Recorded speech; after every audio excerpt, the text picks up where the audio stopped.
और खबरों में आगे बात करेंगे, एक और बड़ी खबर लेते हैं जो कि देहरादून से आ रही है। आपको बता दें, उत्तराखंड में हरियाली के लिए पैगाम। तो ये बड़ी खबर आपको देहरादून से बता रहे हैं। हरेला पर्व की होगी शुरुआत, उत्तराखंड में लगाए जाएंगे 50 लाख पौधे। 16 जुलाई को हरेला पर्व का शुभारंभ। वन विभाग, कृषि विभाग, शहरी विकास विभाग, जलागम विभाग, ग्राम विकास विभाग, पंचायती राज विभाग, सिंचाई विभाग, लोक निर्माण विभाग को पौधे लगाने की जिम्मेदारी सौंपी है। और लगातार जो है हमारे सहयोगी सोनू इस खबर पर बने हुए हैं। सोनू, बात किया तो उत्तराखंड में हरियाली के लिए पैगाम देने के लिए सरकार पुरजोर कोशिश कर रही है। 50 लाख पौधे लगाने के लिए यहाँ पर निर्देशित किया गया है। क्या कुछ जानकारी इस खबर को लेकर? सोनू, आवाज मिल रही है? जी, मैं सुन पा रहा हूँ। कपिल, एक बार अपना सवाल दोहराएंगे।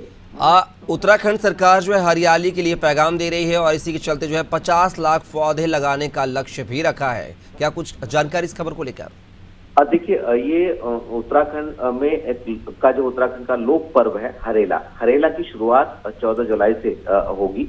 और इस दौरान जो है उत्तराखंड का जनमानस जो है वो एक हरियाली का एक संदेश देता है और कहीं ना कहीं पर्यावरण संरक्षण और भगवान शिव के परिवार से इसको जोड़कर इस पूरे के पूरे पर्व को मनाया जाता है। तो इस दौरान राज्य सरकार के स्तर पर यानी पूरा सरकारी तंत्र जो है वो वृक्षारोपण करेगा और इसमें अधिकांश जो पौधे का रोपण होगा वो फलदार वृक्ष होंगे। अलग अलग क्षेत्रों में अलग अलग समय पर अलग अलग जिलाधिकारियों के नेतृत्व में जो समितियां हैं वो समितियां इन वृक्षों का रोपण करेंगी। और इसके साथ साथ जो विभाग के स्तर पर भी जो विभाग अध्यक्ष हैं, जैसे उद्यान विभाग, तमाम विभाग है जिनका आप जिक्र भी कर रहे थे, जिस तरह से तमाम विभागों को जिम्मेदारी दी गई है, इसका शासनादेश भी जारी हो रहा है, तो निश्चित तौर पर कहीं ना कहीं सरकार के स्तर पर एक संदेश देने की कोशिश है और आम जनमानस से अपील भी की जाती है कि आप भी वृक्षारोपण करिए, सार्वजनिक स्थानों पर वृक्षारोपण करिए। जो सरकारी भूमि है वहां पर आप वृक्षारोपण कर सकते हैं, न सिर्फ पर्व के अवसर पर बल्कि इसके अलावा भी वृक्षारोपण किए जा सकते हैं। क्योंकि कपिल, जिस तरह से जब से राज्य का गठन हुआ तब से लेके आज तक की अगर हम बात करें तो विकास के नाम पर जिस तरह से वृक्षों का कटान किया गया है और पेड़ों के कटान के बाद जो वृक्षारोपण हुआ है, या तो वृक्षारोपण के बाद उनका संरक्षण वृक्षों का नहीं हो पाया है या फिर जिस औसत में वृक्षों का पौधारोपण होना था वो नहीं हो पाया।